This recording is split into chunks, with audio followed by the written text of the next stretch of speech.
my friends are constantly telling me, or not telling me, more like just asking, like, Brian, why don't you like anything? Why don't you, why are you so against things that are popular? And they say this because every time, Dragon Ball Super, My Hero Academia, a Marvel movie, or some other piece of new media comes out, I react to it with. And the reason I do that, no, it's not because it's popular and I'm trying to be edgy, or, whatever the fuck word goes there. But it's because I've seen it before. It's all been done before. And I'm tired of it. It's just old. It's nothing new. And it just bugs me to see people swoon over something they've been spoon-fed for fucking ever. I mean, nostalgia is universal. Everyone's always gonna love what came before because they were so used to it. But for the people who decide, I do believe there's a certain line to be drawn when it comes to admiring nostalgia and at the same time blindly just loving everything that comes out afterwards about a certain piece of, franchise media.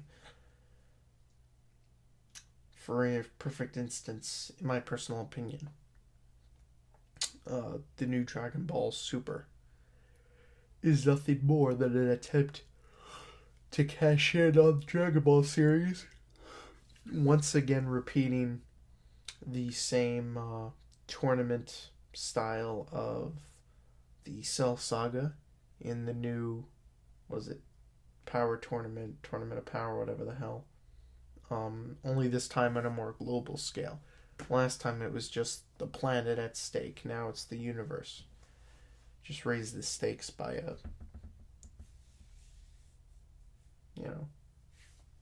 couple galaxies. But it's just the same stuff to me. And for me, and I know a lot of other people, the joy of Dragon Ball, or at least the tournament style, was done well in Z. You said everything you had to say in Z. Why try to duplicate that again? I'll tell you why. Because somebody will put out a new Dragon Ball game, invent some new characters. Suddenly that'll take off. Then all of a sudden you need a show, you need a toy line, you need a couple more video games, and it just, the cycle perpetuates itself. Is that the wording I'm going for? It's just a wheel, and the wheel just keeps going. I have a friend, I won't mention him by name, but his outlook of films aggravates me greatly. He'll go and see a movie just because one of the females in it is hot, if the lead is hot. And what he does is he bases the quality of the entire film around the appearance of one of the actors. If the actor looks good and appears to be a good person, which in this person's eyes, if they look good, they must be a good person, what you see is what must be, then they could be watching like an even lower budgeted version of The Room.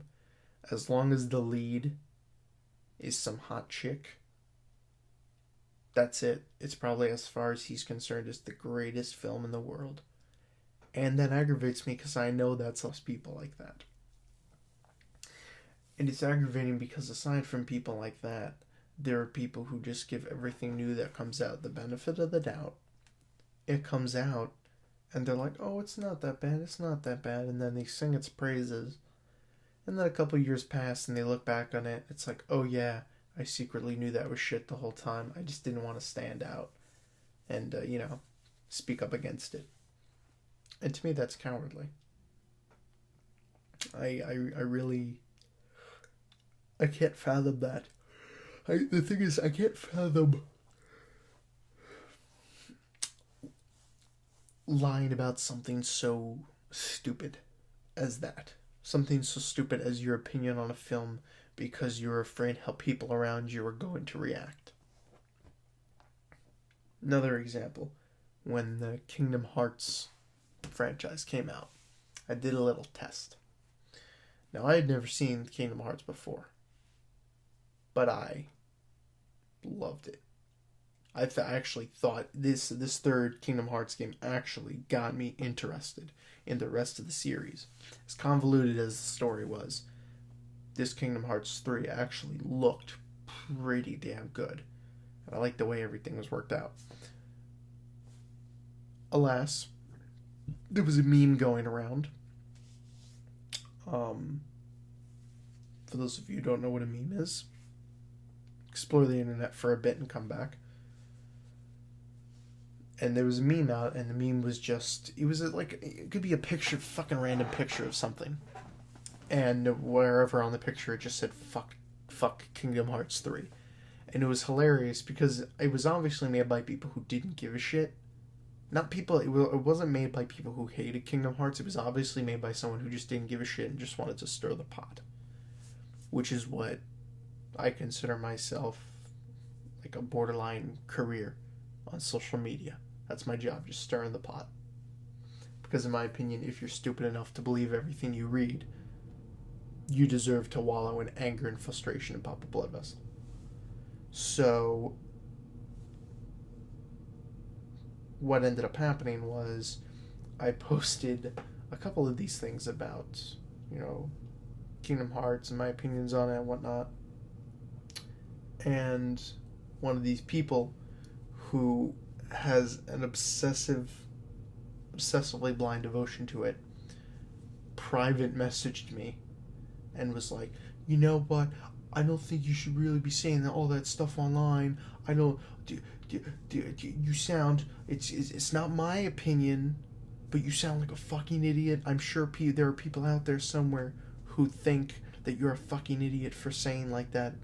And it was basically this person's way of calling me a fucking idiot without calling me a fucking idiot because I didn't like something they liked.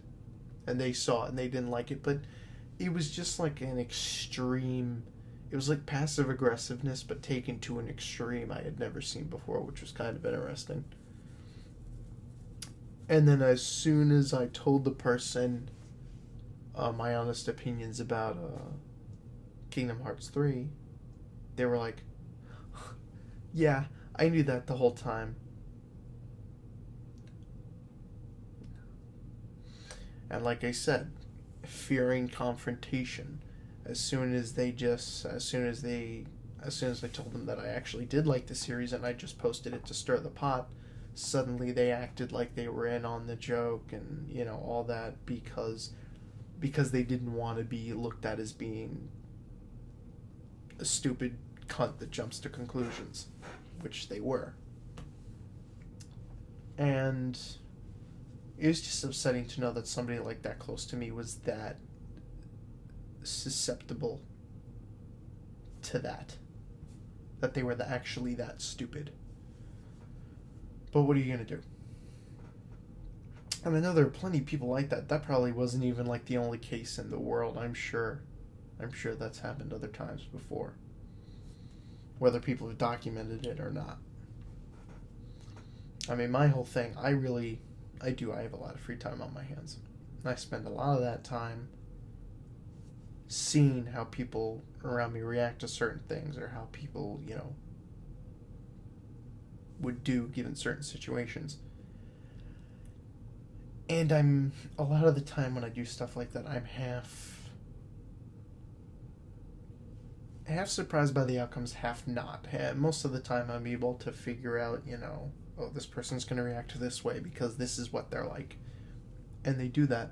But every once in a while you get something surprising. And it opens your eyes to, things about people around you that I think is very good. I think you definitely need to be aware of, the personalities of those around you, like what the people around you are capable of. I was just hearing something today about a fucking story. Some woman and her husband were gonna get married. They were like four weeks away from the wedding or some shit. Boom! Finds out the dude's a serial killer or something like that. And I'm just like, you think you know people. But no, it's good to know who around you, where their values are at, where their mentality's at, in concern to, in terms of, not just like media, because people, in my opinion, people who, because there will be people that would ask, like, oh, well, how does, let's say I've stopped talking to that person since. It's like, well, how does that help determine whether you like that person or not? And my whole thing on it is, well, I don't want to deal with people who are that susceptible to ignorant acts based on, this is going to sound really elitist, but, at some point you kind of have to, at some point in your life, I think you definitely have to separate who you choose to talk intelligently to apart from the people you just decide to bullshit on a daily basis. Because not everyone, I believe, is deserving of an individual's time. Someone who tries to, do their own thing, walk their own path, do whatever. I definitely think there are people who are more deserving of other people's time than others.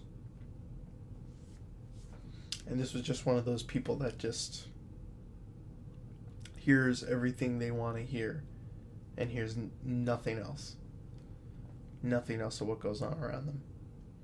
Which is aggravating to me as somebody who enjoys observing and enjoys coming to these conclusions and enjoys constantly changing my perception of things around me. But, and I'm not going to say that I'm perfect either. Of course, yes, I make mistakes. Been making mistakes since day one. But it's all about, changing from that, learning from that. And I think a big problem is so many people are finding that stubbornness, like people are growing with the idea that stubbornness is like a positive personality trait, or makes them, special in some way, which couldn't be further from the truth. I believe stubbornness is one of the key personalities of an asshole, or thick-headedness. Also, proneness to anger. I mean, some of these are obvious, but you'd be surprised how many people there are that, look at these traits like, I'm prone to anger. That just means I'm tough. And the people out there that actually believe shit like that.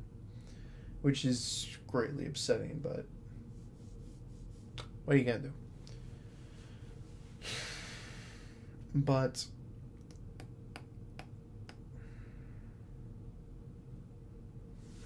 yeah, when it comes to media and stuff like that, I'm not a fan of things that have been said before. I'm just not a fan of shit that's been repeated to no end, and people continue swooning over it like it's, the hottest thing since sliced bread.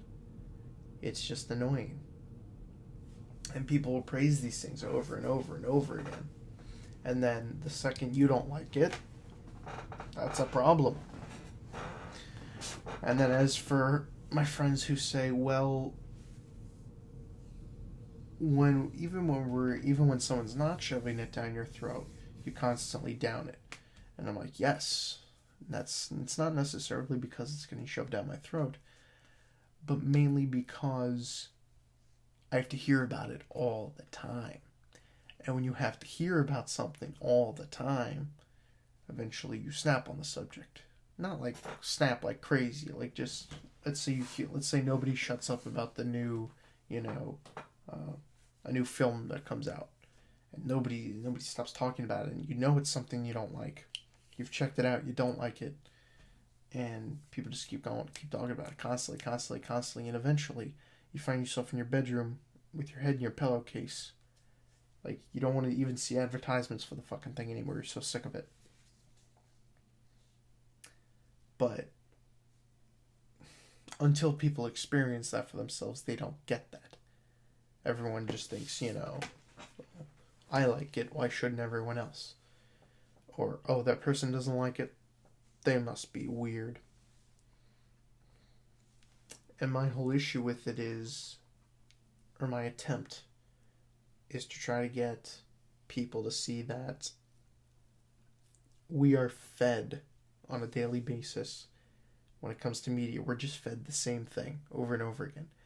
Everything you have seen in the last 10 years has been formulaically produced to a certain degree. Every movie you've seen for the last 10 years has been made a specific way in an algorithm to make you, like it more, to make it more appealing to you.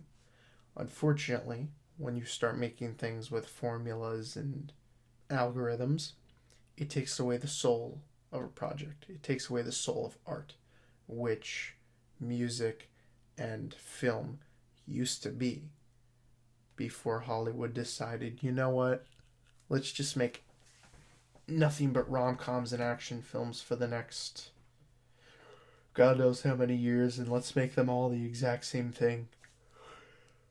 Even Adam Sandler, who, in my opinion, was one of the funny greats back in the heyday, even he became a dude. How many, I challenge you to do this, look at his last dozen movies.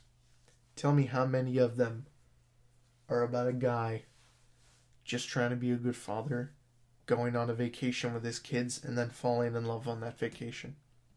I feel like he made the same film one after another for like the last 5-10 years. Everything after Click. And then every once in a while he'd have something like Jack and Jill, which mediocre.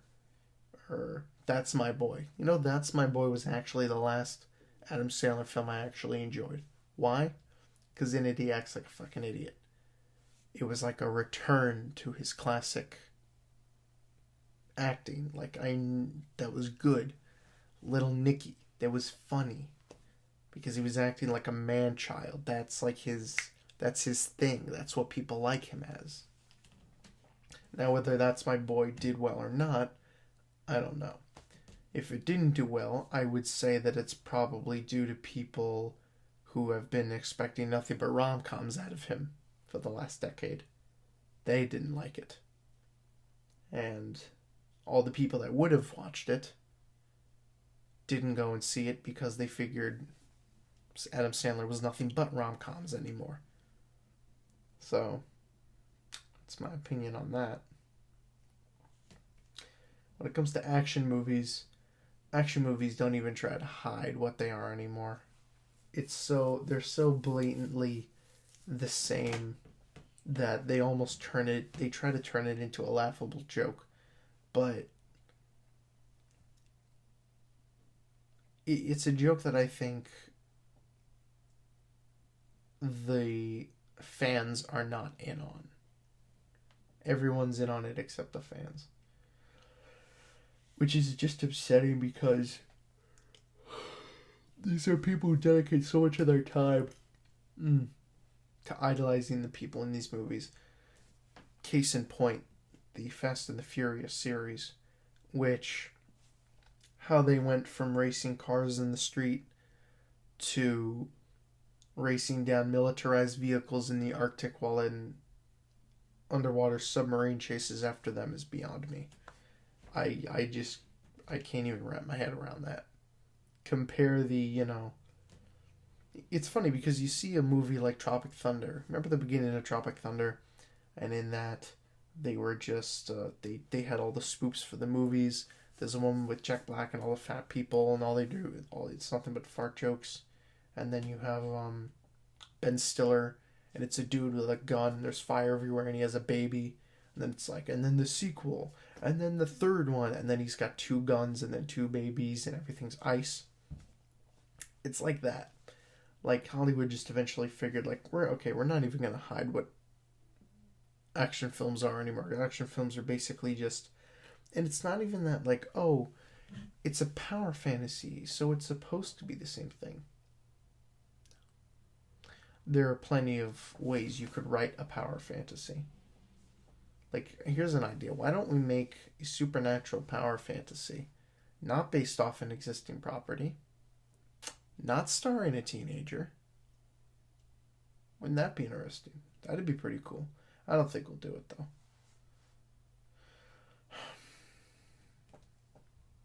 And of course, today the only thing that seems to matter is targeting the young demographic. Because, you know, when it comes to anything, if you're going to invent anything, invent it for women, because women are one of the biggest, what's the word, consumers of the world. If you're going to make anything for entertainment, make it for kids, teens, because teens are one of the biggest consumers of entertainment media. Aside from women who watch rom-coms and buy those thick, you know, hack novels where the woman falls in love with some farmer who never wears a shirt who happens to be a 27-year-old bodybuilder or some shit like that. No, but again, just like kids are targeted for, you know, all these different kinds of films. Like, me personally, I'm tired of seeing teenagers as the main characters of shows and films. There are so many better things. There are so many better, in my opinion, philosophies that could be explored in a lot of these shows and TV, a lot of these TV shows and movies. There are so many better themes that could be explored if the main characters weren't bratty teenagers bitching about teenager type things. Like the X-Men movies. How the newest X-Men movies are like, okay, let's make everyone a teenager. And I'm like, well, fuck. Congrats, Marvel. You just went backwards. Again. For the 10th time this year. There's a new series out with, what do you call it? I haven't even looked at the name. I just kept seeing advertisements for it. It looks like they invented some kind of vampire or some shit. This place invented vampires. And there's a little girl. And like this little girl is the key to everything. Some shit like that. And I'm like, how? How is this fucking child standing up against, you know, this underground base of artificially created vampires? Like, I don't fucking... The dots are not connecting, I apologize, but... Like, I can't stand shit like that. I'm so fucking tired of teenagers. And of course, the new Godzilla film that's coming out.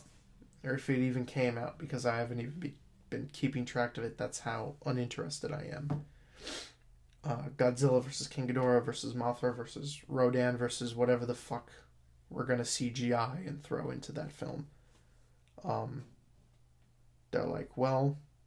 It's a film about the military fighting a giant monster. You know what we need? A little kid off to the side rooting for the monster. Because we need to hit that demographic. I'm like, isn't just giant fucking monsters fighting other monsters enough for kids nowadays? Don't you guys think? Do you really need to add in the fucking girl from Stranger Things? And honestly, get ready, folks. The kids from Stranger Things are going to be in every fucking thing now. Everything that's going to come out. It's going to be TV shows, movies. You're going to start seeing these kids from Stranger Things on your fucking, like, you're going to start seeing them on buses. You're going to start seeing them on billboards. They're going to be fucking everywhere. Because that's all it takes. If you're a kid star especially, you're on one show, you end up being on fucking everything in creation. So, of course, we need a fucking kid to stand by and look scared while the monsters destroy the city. And then as Godzilla comes in and walks off into the sunset, we need a panning shot of the kid's face looking hopeful. It actually churns my stomach. The fucking predictability of films now. I think one of the biggest victories, one of the biggest personal victories I ever had, was when I was telling people, remember when that fucking atrocity of a Power Rangers reboot movie came out? No fucking soul to that thing whatsoever. Came out, and I kept telling everyone, like, you shouldn't go to the movies and see it. It's a complete fucking waste. It's like, for all I know, you're gonna fucking fall asleep in the chairs. A bunch of my friends went. Guess what happened? Almost all of them fell asleep in their fucking chairs. The movie was fucking boring. And if you couldn't tell it was gonna be boring, well, I'm sorry. You probably need to fucking, rearrange your ideas of what a good film is. Aside from that, I noticed a lot of movies lately, for some fucking reason or another. And this is strictly for the horror genre. A lot of them have been fulfilling a dream that I've had since I was little. Allow me to elaborate. Younger me used to watch horror movies. And I loved horror movies. Horror movies is probably one of my favorite genres of ever, besides comedy.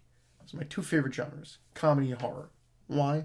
Because they're the two most extreme ends of the spectrum. Either complete happiness or complete torture, morbidity, and death, and pain. And when I was younger, I was always curious.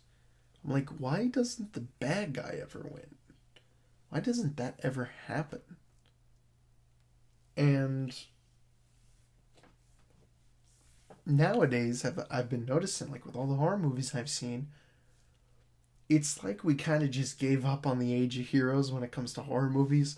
Now in horror movies, it just seems to be, let's tell a storyline and then make the bad guy just kill everyone and win. So the bad guys have been winning in films as of late. And I can rattle off a list, but the most recent one I can remember is The Autopsy of Jane Doe or something like that. Yeah, I think that was it, on Netflix. That was like the last of 20 others that I've seen in which the bad guy wins. And I'm kind of like looking back on my like 10-year-old self and going like, what the fuck is wrong with you? This was a terrible idea. Because now it's like, it's been done. And it was done good the first time, and now I feel like it's boring now. Because what's going on is, it's not even like there's a struggle anymore in these films where the bad guy wins. Like, if the bad guy won in the end, and there was at least a good effort put up by, the good guys, I would feel pacified. I'd feel like, okay, they tried, they did their best, and that was that. But in the movies now in which the bad guy seems to win in these horror films, it's always that the main characters from the get-go were completely underpowered. The bad guys had a cap on fucking everything from like minute one. And it just seems very seems odd to me. It seems like odd. Like, what would be interesting is like if you had a slasher flick, like a really good slasher flick. I'm talking a classic slasher flick, but get really likable characters. And it is possible to write really likable characters. Whether studios want to take the time out to do that and not give us formulated schlock is up to them. But you take just like your average, common, good old-fashioned story, and you make it out as if the good guy's gonna win. And you boil it down, you set everything up right, up until like, okay, here it is, the final blow, the bad guy's gonna get it. He's gonna be pushed into the furnace, or he's gonna be thated, or he's gonna be thised. And then boom, in a second he turns it back on the good guy, and good guy dies. Then, if they did more movies that way, I'd feel as if, oh, okay, there was a fight there. There was a struggle. The good guy almost won, but bad guy was more powerful. In movies now, it's just like, hey, I'm the good guy. I'm just trying to, do my thing. And then it's like, haha, gotcha, bad guy. And then the bad guy's revealed to be like, hey, how you doing? God of the universe, bitch. You had no chance in hell the entire time. And the guy's just, no. Or, that's the main thing I didn't like about like the Paranormal Activity series, is that the ghosts were just like, first it was ghosts, then it became demons, and it seems to be that whenever Hollywood does ghosts now, Hollywood's version of ghosts are like beyond omnipotent. Like they can just like, hey look, a person, force choke, and that's it. Like, okay. Fat lot of chance they had. And that's the thing, like I think people would enjoy seeing struggle, but in horror movies now there's no struggle. It's just inconvenience after inconvenience, and then when it gets to the end, one side was just completely overpowered the whole time. And it just took them until the end to reveal it to you. And on top of that, we're not given any more interesting, characters. I mean, who remembers, Laurie Strode? Wow, okay, Laurie Strode. There's a fucking, there's a warrior. Name a horror movie from the 2000s. Like right now, name a scream queen from the last 10 years that you actually remember from a horror movie. Can't do it, can you? Because they're not fucking memorable. All these characters are so forgettable, it's ridiculous. Either that, or they were killed off in their respective films. Or they were never in any sequels of their films, if their horror film had a sequel.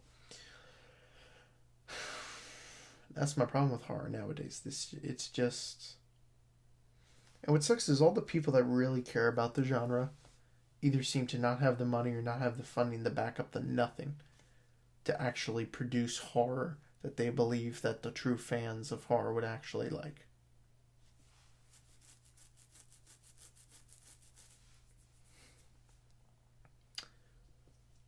But on the flip of that, I heard Rob Zombie's going to be coming out with a new movie, Devil's Rejects 2, which is actually going to be the third film in the House of a Thousand Corpses series. And in it, from what I read, I still hope the film's coming through. I hope we get it. The Firefly family is going to get resurrected or something via satanic shit or something to that effect. Which, when I first read it, I was like, what the fuck is this? The first two films, were, they had nothing to do with the supernatural, and now it was like all like, real world based, and now all of a sudden out of nowhere they're gonna be brought back with fucking, satanic rituals and shit like that. I'm like, that's gonna be the stupidest thing ever. And then I thought to myself, and I started thinking back, and I'm like, you know what? If I don't like it, in my own head, it doesn't have to be part of the canon. I just won't watch it again. And I will just consider, House of a Thousand Corpses, and in my opinion, the films will end with Devil's Rejects. And I don't have to ever watch the third one ever again or acknowledge it as part of the series. I mean, that's what I did with the new Halloween film.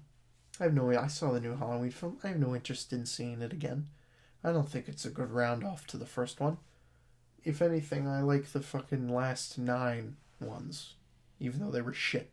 I prefer the last 9 movies to the newest Halloween film that came out, which, by the way, is called what? Halloween? Fantastic title. What's the first name in the film? What's the first one of the film series? Halloween. What's the sequel called? Halloween.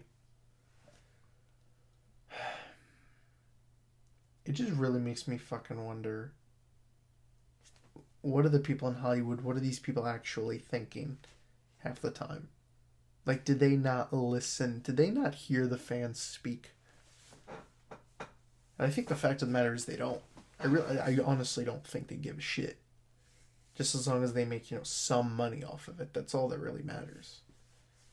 Because people definitely, people constantly say, well, we were asking for this. Why don't people, we were asking for this. This is what we wanted. Why don't people supply this for us? Because people who run these, entertainment organizations don't give a shit about you. They don't care. They're going to give you just enough of what you want to get you to spend money on what they're presenting. And then afterwards, when you realize, wow, this wasn't what I wanted, they're going to go, tough shit, buckaroo, because we already got your money. It's the same thing that happened with fucking SpongeBob at the halftime show. Oh yeah, we're jumping into that. But yet, I'm going to save that for another video for another day. Because I'm actually getting kind of tired. But